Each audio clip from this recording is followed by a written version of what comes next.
Aujourd'hui, des mises à jour importantes nous parviennent d'Iran. Là-bas, des membres de haut rang du gouvernement iranien ainsi que des actifs navals clés ont été pris pour cible par des frappes précises menées par les États-Unis et Israël, plongeant le pays dans le chaos.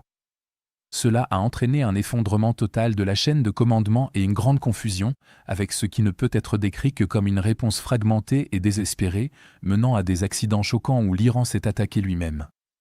Au cours d'une tentative de riposte, des forces iraniennes désorientées ont frappé et gravement endommagé le pétrolier Skylight lors d'un incident de tir ami.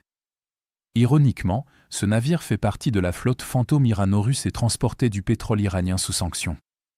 4 personnes auraient été blessées et 20 membres d'équipage évacués, dont plusieurs ressortissants iraniens.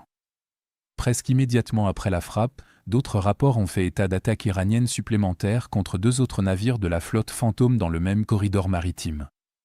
Le plan plus large de l'Iran était de bloquer complètement le détroit d'Ormuz afin de faire pression sur les États-Unis. Environ 1/5 du pétrole et du GNL mondial transitent par ce passage étroit.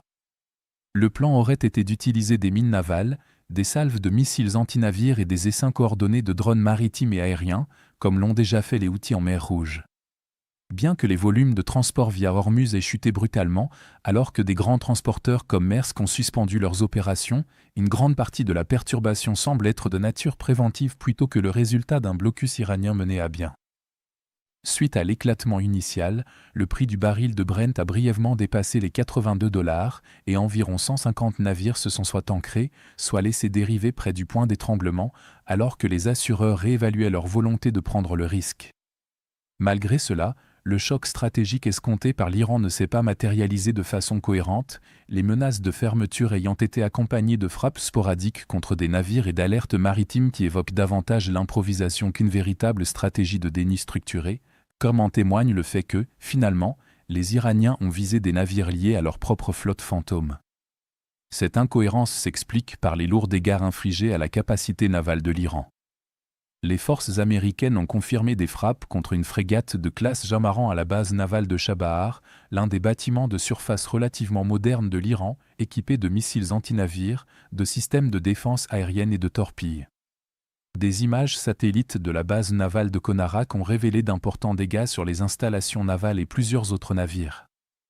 Le président Trump a déclaré publiquement que les 11 navires de guerre iraniens avaient été détruits ou coulés, en plus de dégâts significatifs au quartier général de la marine.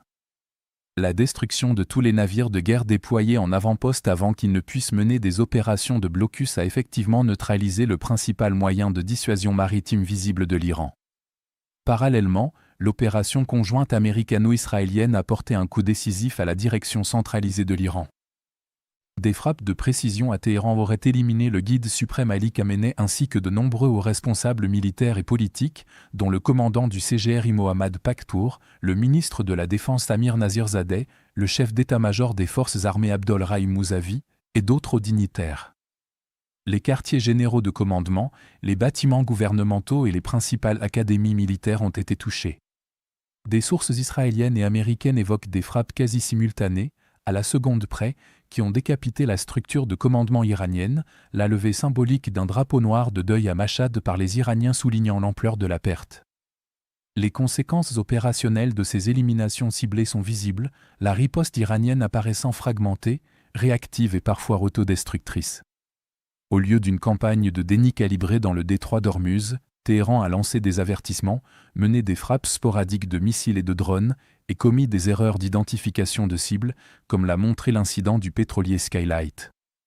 Les perturbations du trafic maritime ont été spectaculaires mais tactiquement désorganisées, la tentative de projection de contrôle et le plan des Iraniens pour contrer les attaques américano-israéliennes révélant en réalité une perte totale de contrôle du régime à Téhéran. À l'échelle stratégique, la coordination interarmée semble tout aussi tendue qu'au sein de la marine, avec des éléments du corps des gardiens de la révolution islamique, de l'armée régulière et des forces navales opérant de manière inégale et désynchronisée. Le ministre des Affaires étrangères Abbas Araghchi a d'ailleurs reconnu que certaines unités fonctionnent sans contrôle et sont isolées. Bien qu'il puisse exister des mécanismes de riposte prédélégués ressemblant à des ordres de représailles anticipés, de telles réponses rigides ne sauraient remplacer un commandement efficace. Face à une coalition américano-israélienne technologiquement supérieure, disposant de la suprématie aérienne et de cycles de ciblage rapides, la flexibilité est essentielle, alors qu'un leadership iranien fragmenté ne peut générer une escalade cohérente. Globalement, le tableau qui se dessine en Iran est celui d'une déstabilisation, actif naval détruit, direction décapitée, effort de riposte incohérent.